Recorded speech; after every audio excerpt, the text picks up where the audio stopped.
আপনি আমার সমালোচনা করতে কেন আসেন নাই? আমি আপনার সমালোচনা করতে আসছি এবং আমি প্রশ্ন আপনি আমার সমালোচনা নিতে পারবেন না। আপনি আমার হাঁটুর বয়স থেকে করছেন না। শুনেন, আপনি করেন। দেখেন আমি হাঁটুর বয়সী না, আপনি যদি আরো ছোট বয়সী হয় আপনি তুমুল সমালোচনা করেন। আমি সেইটার উত্তরটা দিতে পারি কিনা? আমি তো কোথাও চুরি কইরা এখানে আসি না যে আমার প্লিজ এইটা বললেন না আমি ক্ষমা চাবো, বরং আমি যেটা বলবো সেটা তো সবাই আপনি নিতে পারবেন না। আপনি বললে খুবই ট্রিগার্ড হবেন, কষ্ট পাবেন, সিনিয়রদের সাথে এই কাদা ছড়াছড়ি আমরা করতে চাই না, এই জন্য আমরা বলি। এখন তুষার ভাইয়ের যেটা আপত্তি সেটা হলো কলিজাই কেন ছিটতে চায়। এখন আমার আপত্তি না, আপনি রেটরিক বুঝেন আর আপনি জোকস বুঝেন না। তাহলে আমি রিড করেই বললাম। এখন এটা আপনি আপনার গালি রেটরিক আর আমারটা রেটরিক না। এখন আপনি এটা ভাই কৌশলে যেটা করেছেন, আপনি তো ভালো বিতর্কি, এই জন্য এটা আপনি ভালো বিতর্ক করেন বা আপনি সার্জিসে ডুবানোর জন্য এটা আপনি ভালো বিতর্ক করেন। আপনি শুনেন, আপনি ভালো বিতর্ক করেন, ভালো বিতর্ক তাহলে শুনেন। আপনি প্রথমত শুনেছেন কলিজা নিয়ে হামজা রাদিয়াল্লাহু তাআলা আনহুর সাথে যে অত্যাচারটা হিন্দা করেছে, তারপর তৃতীয়তই আপনি বলেন সার্জিসে, অথচ আমি যে তিনটা জানি এই মানে আপনি কম জানেন অথবা ইচ্ছা করে জানেন না। কারণ আমি অন্তত এই আমি তো আপনার হাঁটুর বয়সের বাচ্চা, সেই হিসাবে আমি অন্তত বহু পলিটিক্যাল রেটরিক শুনেছি কলিজা ছিঁড়ে ফেলা হবে, মানে এটা কি ভালো আমি সেটা বলছি না, কিন্তু ফ্রেমিংটা হলো তুষার ভাইয়ের মতো বিদগ্ধ মানুষ যখন হামজা রাদিয়াল্লাহু তাআলা আনহুর সাথে যেটা ঘটেছে হিন্দা করেছে, এইটার সাথে যখন সার্জিসের বক্তব্য রিলেট করে দেখেন, আমি সার্জিসের ভাই, আপনি বক্তব্যটা ভালো না মন্দ সেটা বলেন। আমি সেটা বলতেছি ভাই, আপনি আমার সমালোচনা করতে কেন আসেন নাই? আমি আপনার সমালোচনা করতে আসছি এবং আমি প্রশ্ন আপনি আমার সমালোচনা নিতে পারবেন না। আপনি আমার হাঁটুর বয়স থেকে করছেন না। শুনেন, আপনি করেন। দেখেন আমি হাঁটুর বয়সী না, আপনি যদি আরো ছোট বয়সী হয় আপনি তুমুল সমালোচনা করেন। আমি সেইটার উত্তরটা দিতে পারি কিনা? আমি তো কোথাও চুরি কইরা এখানে আসি না যে আমার প্লিজ এইটা বললেন না আমি ক্ষমা চাবো, বরং আমি যেটা বলবো সেটা তো সবাই আপনি নিতে পারবেন না।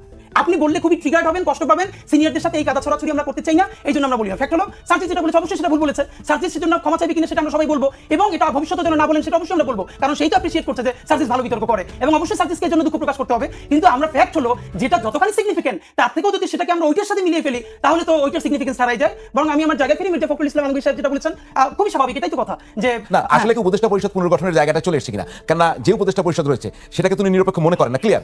আপনি যদি খুব সংক্ষেপে দিতেন, বলে প্রধান উপদেষ্টাকে নিরপেক্ষ থাকতে হবে, তারও নিরপেক্ষ, আর উপদেষ্টা পরিষদ নিরপেক্ষ ব্যক্তিদের নিয়ে গঠন করতে হবে। দ্যাট মিন্স এই উপদেষ্টা পরিষদ নিরপেক্ষ না, এটা ক্লিয়ার হয়ে গেছে। তাহলে কি উপদেষ্টা পরিষদ গঠন নতুন করে গঠনের ইঙ্গিত দিচ্ছেন কিনা, খুব সংক্ষেপে বলবেন। ব্যাপারটা হলো এর পরেও ধরেন এই যে উপদেষ্টা পরিষদটা, এখানে তো বিএনপি ইনপুট দিয়েছে, জামাত ইসলাম ইনপুট দিয়েছে, সবাই দিয়েছে, তাহলে পরবর্তী যেটা নিরপেক্ষ হবে, নিরপেক্ষ কথাটা তো খুবই ভেইগ, এটা কনক্রিট কিছু না। এখন ধরেন যেটাকে বিএনপি শতভাগ নিরপেক্ষ বলবে, জামাত বা এনসিপি সেটাকে আবার নিরপেক্ষ বলবে, মানে কার দৃষ্টিতে নিরপেক্ষতা অথবা কার কাছে পরীক্ষা দিয়ে আপনি নিরপেক্ষ? দেখেন ব্যক্তির নিরপেক্ষ হওয়া দরকার না, নিরপেক্ষ হলো তার কাজটা, যে কোনো ব্যক্তি। তাহলে এই উপদেষ্টা পরিষদ ঠিক আছে না, এটা তো আমি বলছি না, এই উপদেষ্টা পরিষদের মধ্যে অনেক সমস্যা, এবং আপনি যখন ইলেকশনে যাবেন, আপনি যখন ইলেকশনের রুটিন ওয়ার্ক শুরু করবেন, তখন কি এত উপদেষ্টা দরকার আছে? এতগুলো মন্ত্রণালয় ফাংশন করবে, তত্ত্বাবধায়কের মুখটা কি 10-12 জন দিয়ে তারপর সেটাকে কমিয়ে ইলেকশনকে ফোকাস করে, বা সেজন্য তফসিলে যখন যাবে এটা তো করতে হবে। তুষারের কাছে আসছি এই বিষয়ে, এবং আপনি যদি ওই বিষয়ে কথা বলতে চান আপনি বলতে পারেন।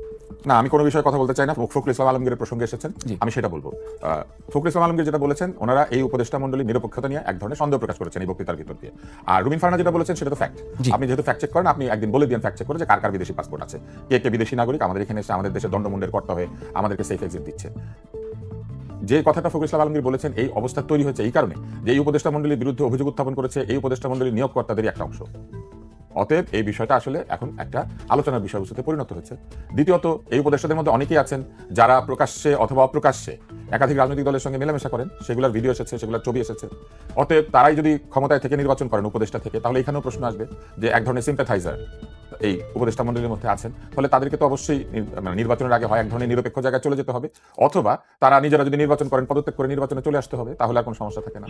আরো একটি বিষয় আছে, সেটি হচ্ছে যে প্রধান উপদেষ্টা কি আসলে এই নিজের উপদেষ্টা মণ্ডলী নিজে তৈরি করেছিলেন?